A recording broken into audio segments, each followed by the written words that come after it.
देंगे वो अपने घर से एक जान, देंगे वो अपने घर से एक जान लेके आए अपने गणेश कुमार जी अपने किसी परिवार के व्यक्ति की आहुति करे, मैं देता हूं उन्हें 50 लाख रुपए 1 करोड़ रुपए मुआवजा, देंगे वो अपने घर के किसी व्यक्ति की जान? नहीं दे पाएंगे ना।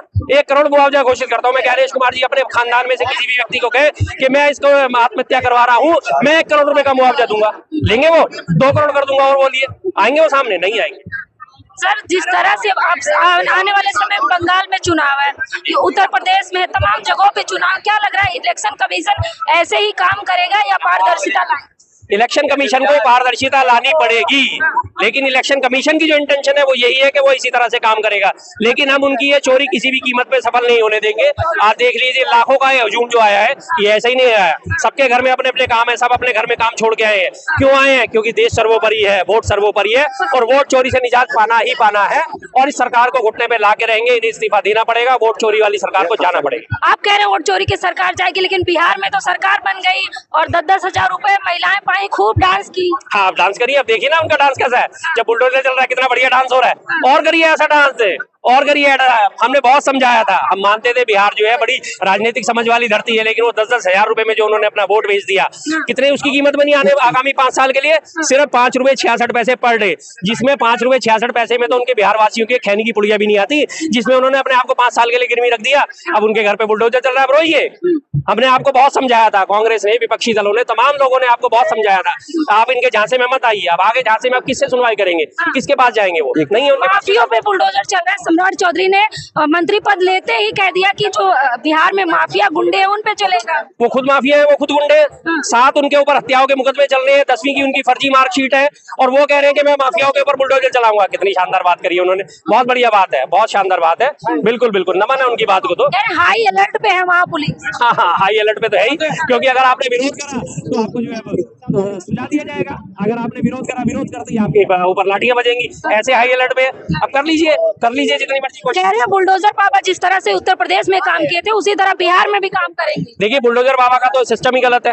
बुलडोजर बाबा का बुलडोजर कहाँ चलता है? जब सामने विपक्षी हो, जब सामने जो है विधर्मी हो, जिन्हें वो कहते हैं विधर्मी यानी कि मुसलमान, उनका योगी बाबा का बुलडोजर सिर्फ एक ही नाम पे चलता है, अगर सामने मुसलमान दिख जाए, अक्यूज्ड मुसलमान है तो फौरन बुलडोजर चल जाएगा, लेकिन अगर उनके स्वजातीय हैं, उनकी पार्टी है तो कोई बुलडोजर नहीं चलेगा। कब सिर्फ घोटाला पकड़ा गया है, कितने लोग उसमें शामिल है, कितने बच्चों की मौत हो चुकी, किनके घरों में बुलडोजर चला अभी तक एक के घर में बुलडोजर नहीं चला और चलेगा भी नहीं। 3 लड़कों ने बीएचयू के जो 3 IT सेल के पदाधिकारी थे बीजेपी के, उन्होंने लड़की के साथ 2 महीने तक बंदूक की नोक पे दुराचार करा, उसके बाद उन्हें जमानत भी मिल गई, उनके घर पे बुलडोजर चला नहीं चला। अतीक अहमद के पड़ोसियों के घर पे, जान पहचान वालों के घरों पे सब पे बुलडोजर चला दिया, लेकिन जिन्होंने 3 लड़कों ने अतीक अहमद को मारा उनके घर पे बुलडोजर चला वैसे ये भीड़ उमड़ी। देख लीजिए जनता में कितना जबरदस्त जन समर्थन है वोट चोरों के खिलाफ। वोट चोरों को गद्दी छोड़ो, जो एक व्यक्ति को, आम आदमी के पास एक अधिकार सबसे बड़ा है वोट डालने का। वोट राष्ट्रपति का भी उतना महत्वपूर्ण है जितना एक आम आदमी का महत्वपूर्ण है, लेकिन जब उस आम आदमी का वोट चोरी हो जाता है, वो डाल के कहीं और आता है, पहुंचता कहीं और है, तो उसके बाद जाहिर सी बात है उसमें गुस्सा आना स्वाभाविक है। और जिस हिसाब से इन्होंने वोट चोरी करके, अब तो चोरी भी क्या गए, हम तो सीधी सी खुली डकैती है। तो डकैती के बाद जिस हिसाब से इन्होंने अपने अंजाम दिया गया, उस डकैती से लड़ने के लिए आज तमाम जनता सड़कों पे आपने देख लिया कितना बड़ा हजूम है, लेकिन इसे अभी गोदी मीडिया, मैं आपको बताता हूँ, सुबह सुबह आज गोदी मीडिया की करतूत, जब सुबह यहाँ पे लोग इकट्ठे नहीं हुए थे ना, आगे यहाँ पे कवरेज करके चले गए। अब दिन भर दोपहर के बाद से लगातार चलाएंगे, देखो देखो रैली फ्लॉप, लोग नहीं आए, भीड़ नहीं आई, लोग नहीं आए। इस वक्त आपको कहीं कोई गोदी मीडिया चैनल नजर नहीं आएगा। ये नैरेटिव इस तरह से फैलाया जा रहा है, लेकिन ये नैरेटिव हम ध्वस्त करेंगे। मीडिया तो स्वतंत्र है, मीडिया किसके इशारे पे काम कर रही है? जाहिर सी बात है गोदी मीडिया है, गोदी का मतलब मोदी मीडिया है, मोदी जी के इशारे पे काम करता है। 11 सालों में किसी मीडिया कर्मी की हिम्मत क्यों नहीं कि मोदी जी से एक बार भी सवाल पूछ सके, मोदी जी आपने कोरोना काल में पीएम केयर फंड आपने बनाया था, उस पीएम केयर फंड में कितने पैसे आए, कितने जमा है, कितने आपने खर्च करे, कहां से आए, है कोई साहब? नहीं है। ना किसी मीडिया कर्मी की हिम्मत है कि इस बारे में कोई सवाल पूछ सके, ना वो इस बारे में सवाल पूछ सके कि आज ये तमाम अभी इलेक्शन में ही जो SIR 12 राज्यों में चल रही है, 32 से ज्यादा BLO आत्महत्या कर चुके हैं, इसके बारे में आपका क्या कहना है? क्यों नहीं इस दोषपूर्ण प्रणाली को खत्म करा जाता?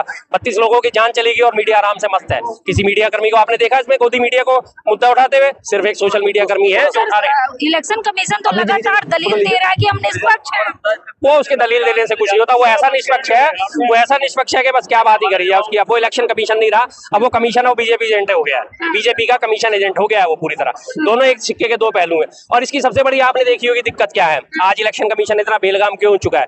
आज से पहले कभी भी भारत के इतिहास में कभी किसी इलेक्शन कमिश्नर के खिलाफ ये अमेंडमेंट नहीं लाया गया था कि इनके ऊपर ताजिंदगी मुकदमा नहीं चलेगा। लेकिन 2023 में अध्यादेश लाके और उसमें इनको अभयदान दे दिया गया कि इनके ऊपर, इनके किसी भी फैसलों के ऊपर जब तक ये सीट पे रहेंगे तब तक, और जब तक ये मर भी नहीं जाते तब तक इनके ऊपर कभी भी किसी भी कोई भी अदालत में मुकदमा नहीं चलाया जा सकता इनके किसी भी फैसलों के खिलाफ।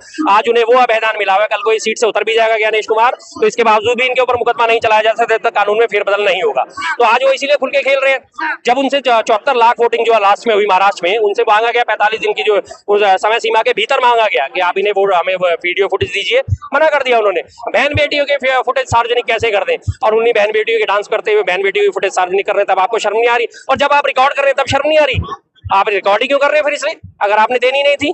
जब उनसे मांगा जाता है भाई एक एक घर में 500 वोटर कैसे आ रहे हैं और मकान का नंबर 0 कैसे, 142 करोड़ आधार आज हमारे देश में बने हुए, हर आधार कार्ड में बिना एड्रेस आप आधार कार्ड बनवा लोगे?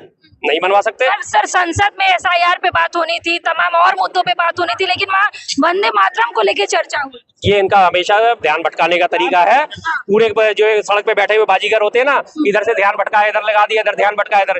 किस बात के लिए चर्चा थी वंदे मातरम पे? क्या उसमें ऐसा हो गया, क्या वंदे मातरम को राष्ट्रगान से हटाया, राष्ट्रगीत का दर्जा हटाया जा रहा है, या कोई और दिक्कत आ रही है? कोई भी दिक्कत नहीं है, जैसा चल रहा था वैसा चल रहा है, लेकिन उसमें समय निर्धारित कर दिया ताकि उसमें इन मुद्दों से ध्यान हटाया जा सके।